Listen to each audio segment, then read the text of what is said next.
রসমালাই রসমালাই একেবারে রসমালাই একেবারে খাইতে রসমালাই অনেক মজা। আসলে এটা অনেক মজা মুড়ি পান্নাকে মুড়ি দে যখন আকাশে মেঘ করে গাজীপুরে ঠিক তখনই কারেন্ট চলে যায়। আর কারেন্ট চলে গেলে আমাকে এভাবে লাফিয়ে চলে রান্না করতে হয়। একদিকে কাজ হচ্ছে আর একদিকে যে রান্না হচ্ছে।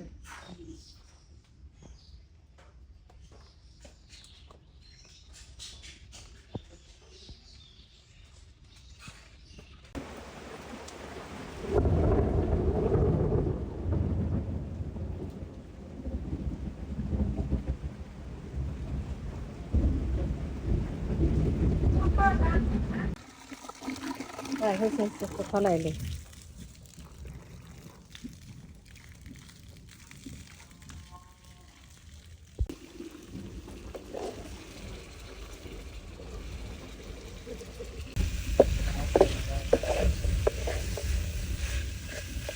ভিডিওটা করা হয়েছিল গত বৃহস্পতিবারে। সেদিন আমরা ঢাকা চলে আসব, আর ঢাকা চলে আসার আগ মুহূর্তে আমাদের যা যা কাজ হয়েছিল বা বৃষ্টির যে একটা কি অবস্থা হয়েছিল সেগুলোই আমি আপনাদের সাথে এই ভিডিওতে প্রকাশ করলাম। আর এই যে দেখতে পাচ্ছেন আমাদের মিস্ত্রিকে কাঁঠাল দিয়ে দিলাম, আম দিয়ে দিলাম। মিস্ত্রির সাথে আরেকজন ছিল, তাকেও আম কাঁঠাল দুটোই দিয়ে দিলাম। সে চলে গেছে, যদিও তার ভিডিওটা আমার নেওয়া হয়নি।